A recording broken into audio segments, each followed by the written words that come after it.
Vamos a continuar en este video estudiando el pensamiento de los estoicos. En el video anterior miramos el pensamiento de uno de sus principales representantes, Séneca, pero en este video vamos a esbozar las principales ideas que componen a la escuela estoica. Como tal, los estoicos tienen un lema muy interesante que afirma de la siguiente forma: domínate y aguanta. El estoicismo es uno de los movimientos filosóficos que dentro de la época helenística adquiere mayor importancia. Junto con el cinismo y el epicureísmo son los movimientos filosóficos más relevantes de esta época. El estoicismo fue fundado por un filósofo llamado Zenón de Citio, Citio con C, en el año 301 a.C. Esta escuela como tal adquirió gran difusión no solamente en Grecia, sino en todo el mundo grecorromano, gozando de especial popularidad, de especial interés dentro de las élites romanas. O sea, es un movimiento propio de la nobleza romana como tal. Su periodo de mayor desarrollo, su periodo de auge como tal, lo podemos ubicar entre los siglos II al III antes de Cristo. Luego de estos siglos se dio un fuerte proceso de agotamiento, de debilitamiento de la escuela como tal, lo cual coincidió con la descomposición social que se da del Imperio Romano y la aparición y el auge del cristianismo en el mundo grecorromano como tal. El estoicismo como tal no es un movimiento uniforme. Es más, podemos diferenciar tres tipos diferentes de estoicismo que se dan en tres momentos diferentes de la historia. Tenemos el estoicismo o la estoa antigua, cuyos principales representantes son Zenón de Citio y Aristón de Quíos. Tenemos la estoa media, representada por Panecio y por Posidonio. Y tenemos la estoa nueva, que fue de quien trató el video anterior, sobre todo marcada por el pensamiento de Séneca y también por Epicteto. Vamos a detenernos en este video a estudiar la estoa antigua y sobre todo el pensamiento de Zenón de Citio. Zenón de Citio como tal nació hacia el año 334 a.C. en Citio, el cual queda en Chipre. En esa época Chipre quedaba o era anexada a Grecia como tal, y murió hacia el año 260 a.C. en Atenas. El pensamiento de Zenón de Citio no es del todo original. Como todos los filósofos, tiene varias corrientes de influencia. Sobre todo podemos determinar que tiene ideas que surgen del pensamiento de Heráclito, del pensamiento de los cínicos y obviamente del pensamiento de Platón.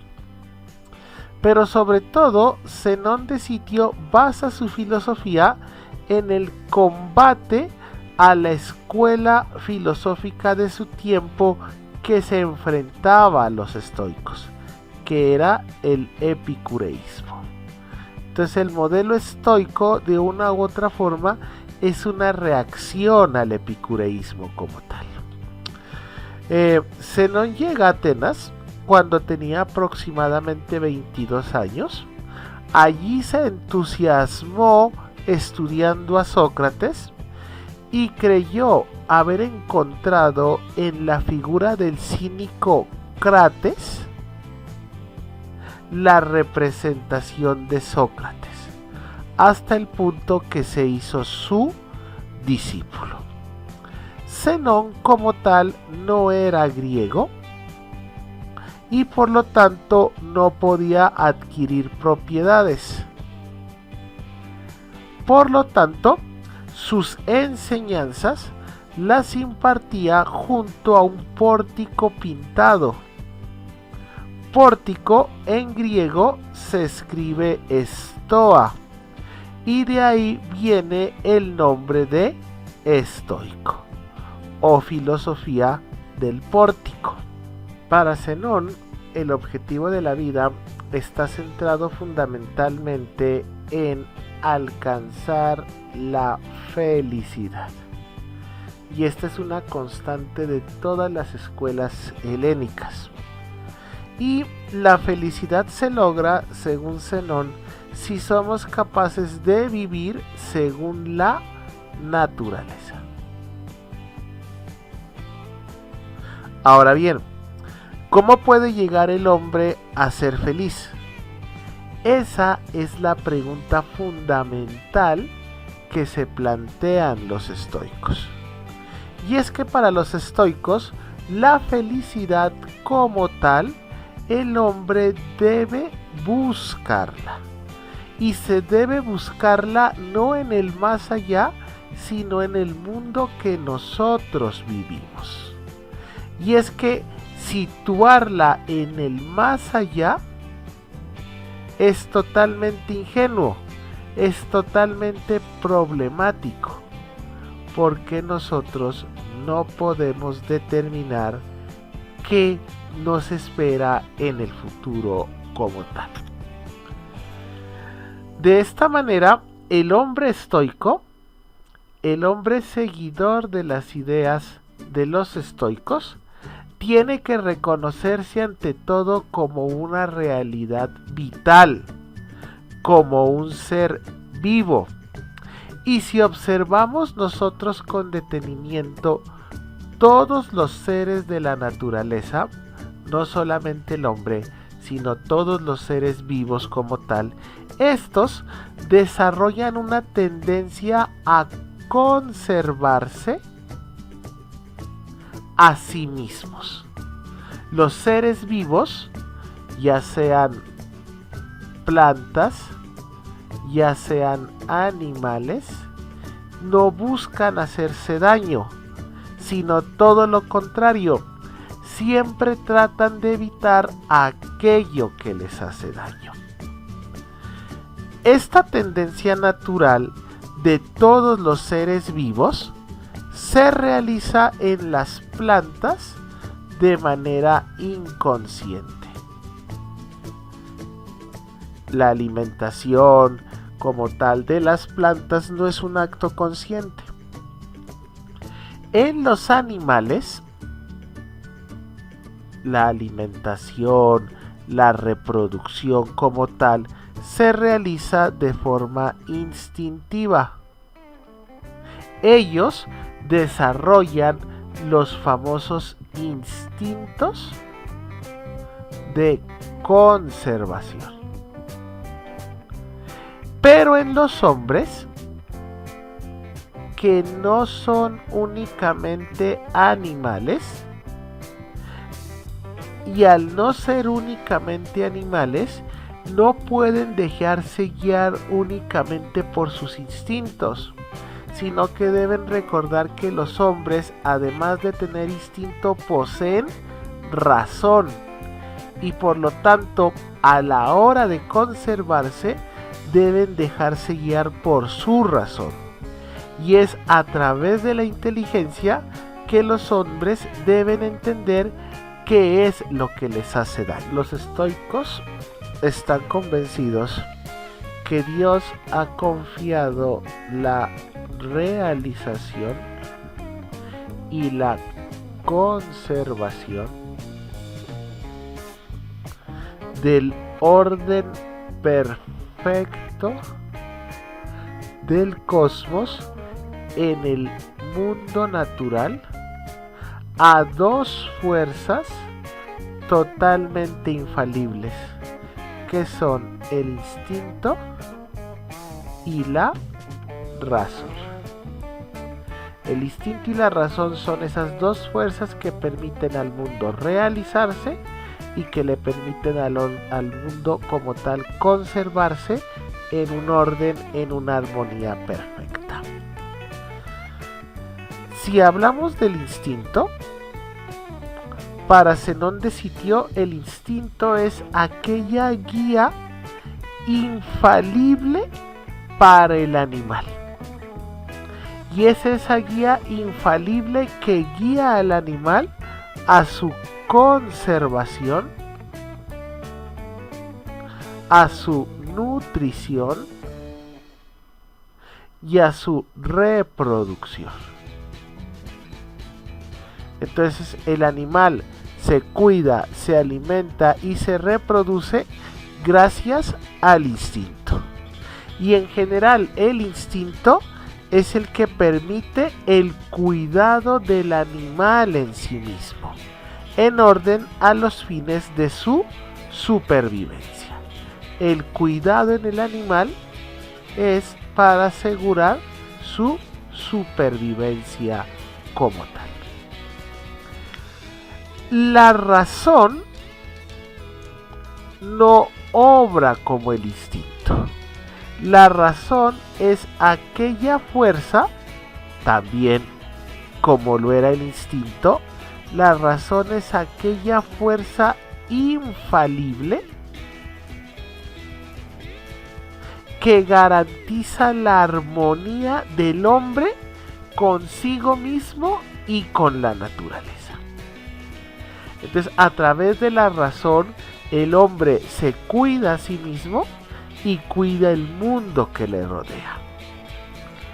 Para un estoico, es claro que, por lo tanto, el hombre se debe dejar guiar, o el hombre debe más bien actuar a través de su razón.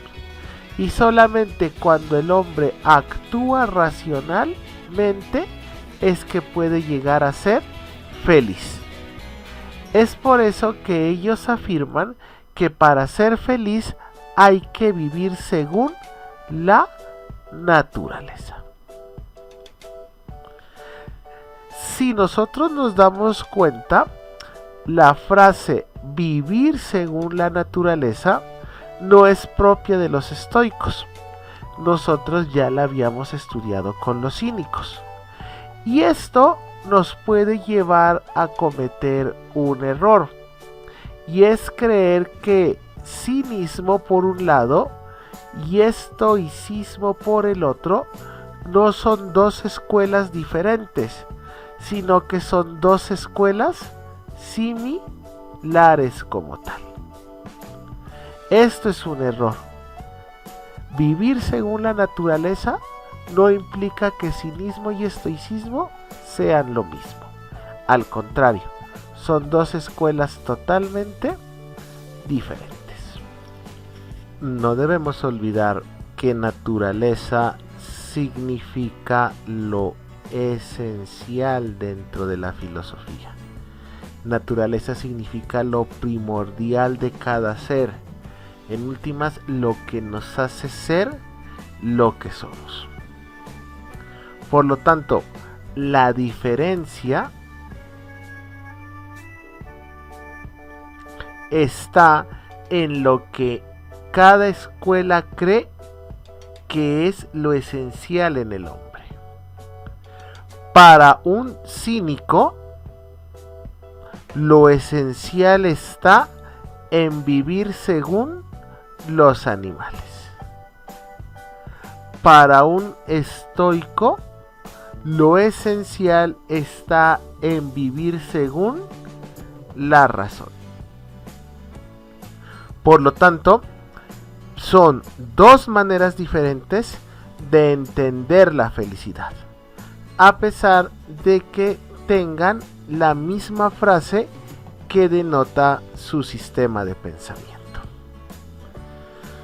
El concepto fundamental de la ética estoica es, por lo tanto, la existencia de un orden el cual permanece inmutable, racional y perfecto. Y ese orden es el que gobierna y dirige de manera infalible todas las cosas. Y es ese orden el que permite que las cosas se conserven como son. Los estoicos identifican este orden como Dios mismo, de modo que su doctrina es un riguroso panteísmo como tal. Para los que no sepan, el panteísmo es una doctrina, si se quiere decir filosófica, que afirma que Dios no es un ente particular, no es un ser específico, sino que cada criatura es un aspecto o una manifestación de Dios. O sea, en el panteísmo, en todas las cosas se encuentra Dios, y Dios está en cada una de ellas. Tomemos un ejemplo, y es que para los estoicos, si nosotros observamos la materia como tal, esta permanece inerte. Y aunque es verdad que la materia está dispuesta a todo, o sea, la materia puede formarse de lo que sea, esta como tal permanece ociosa, permanece quieta, permanece sin ninguna modificación, sin que nadie la moviese, hasta que aparece la razón divina, la cual la dirige donde quiere y produce sus determinaciones. Es la razón divina la que le da forma a la materia como tal.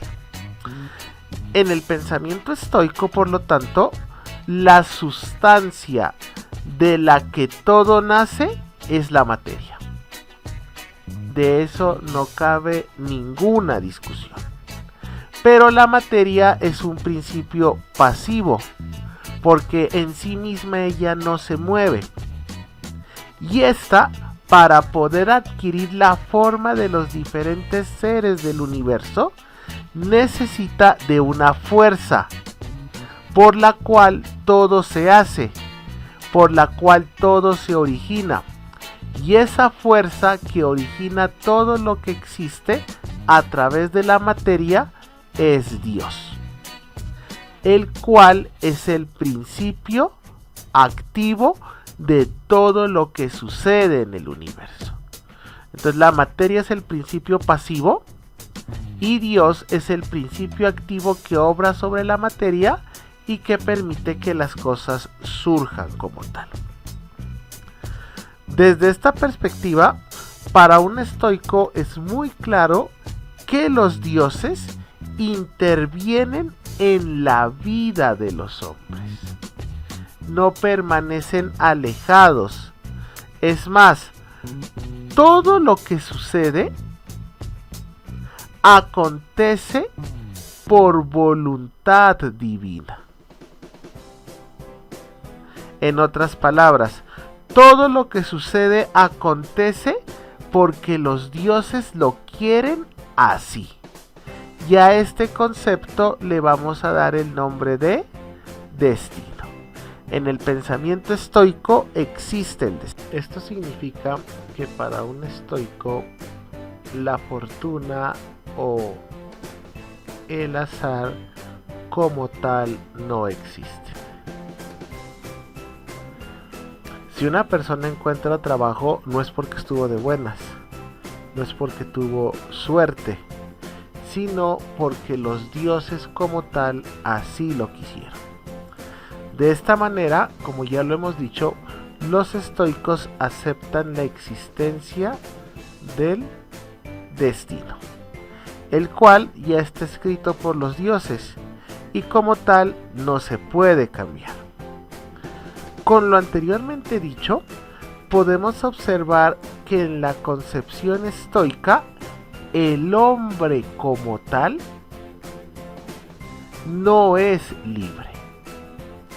La libertad no es una posibilidad dentro del pensamiento estoico, ya que por más que un hombre se esfuerce, ya que por más que un hombre consuma sus energías por tratar de cambiar el rumbo de su historia, esto no puede suceder, ya que la voluntad del hombre no puede estar por encima de la voluntad de los dioses.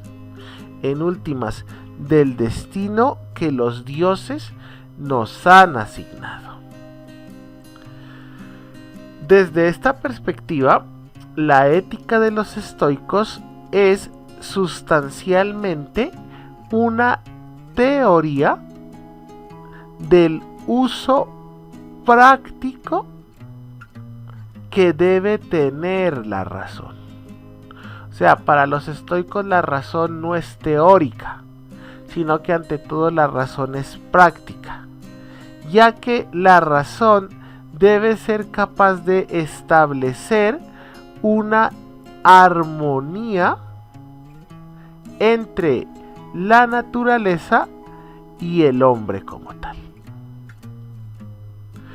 Lo anterior quiere decir fundamentalmente que el hombre lo único que puede hacer es someterse a los designios divinos, a la voluntad de los dioses, al destino que ellos nos han determinado.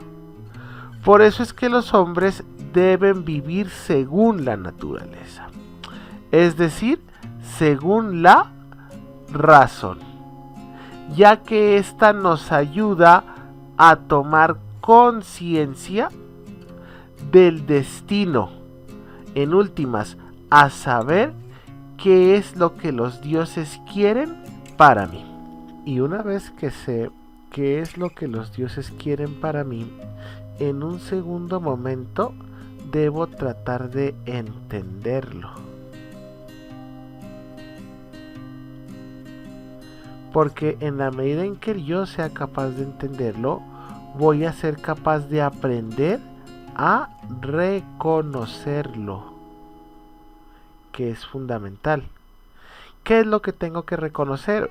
Pues en últimas, ¿qué es lo que Dios quiere en mi vida? Y en la medida en que lo pueda reconocer, sea capaz de aceptarlo. En últimas, aceptar las cosas como suceden en mi vida.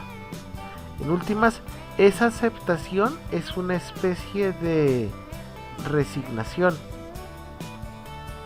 porque en últimas mi vida ya está definida por los dioses.